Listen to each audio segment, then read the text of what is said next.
a record called Burn Something Beautiful not too long ago, and I made it with some very cool people, some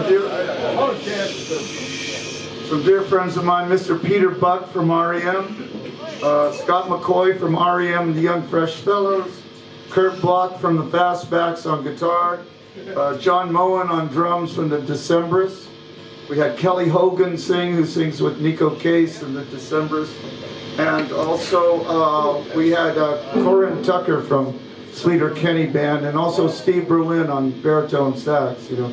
And Peter and Scott and I, we wrote all these songs together, you know. And initially the record was to be made, my first idea for this album was that I was going to make it with Los Lobos, you know. And we were going to collaborate on this record. But because Los Lobos are so busy and I was busy at the time, we weren't able to match our schedules together, you know. And so then Peter and Scott and I decided we would make a record, but a lot of things happened in the interim, and it took us 4 years to get to this record, actually. We were actually ready to make this record about 3 years ago, you know. But I got married. Yeah, thank you. Thank you very much. I think that's good, right, what you're saying right now? Or is that all the husbands that are moaning? But I got married and I'm very happy, you know, and we had a beautiful wedding in Austin, Texas. And a lot of our friends came, Peter came, a lot of dear friends from all over the place came. And anyway, we had a great time. The next morning we got on a plane and went on our honeymoon to a place called Baja, California. And we stayed with this good friend of mine. His name is Robert. He's a big wave surfer, you know, and kind of one of those guys who's fearless. You know, he not only surfs big waves, he wakes up every morning, walks out to the reef and spears his own fish for breakfast. And he's just one of those guys, you know.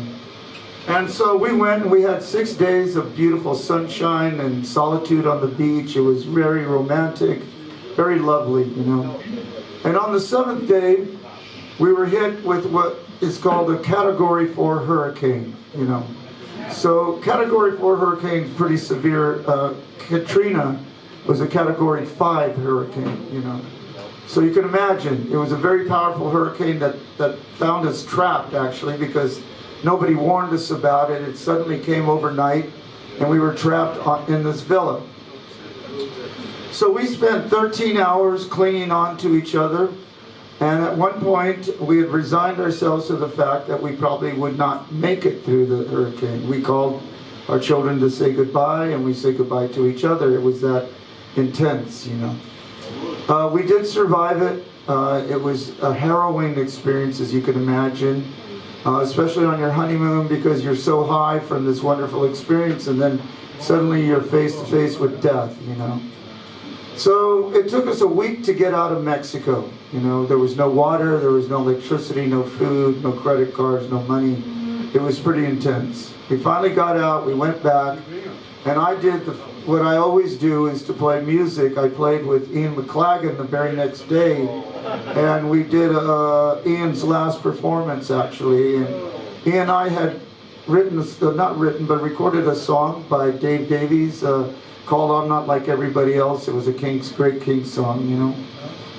And so then we tried to tour again, and things happened to me physically. I wasn't able to tour, and we had to take a break, you know. But we finally made it, you know, and we finally made it, and Peter went through his stuff, Scott went through his stuff, and it almost looked like we weren't going to make the album at all, but we did make it. And so a lot of the album is really about, people have defined this album as being kind of a downer, I think, because it has songs like, you know, Sunday Morning Feeling, I Don't Want to Play Guitar Anymore, Beauty and the Buzz, all these songs, you know, that really aren't about negativity. They're really about embracing what we love to do, which is rock and roll, you know. And so this song that we're going to play for you now, in a different shape, is a song about that honeymoon, and it's called Luna de Miel.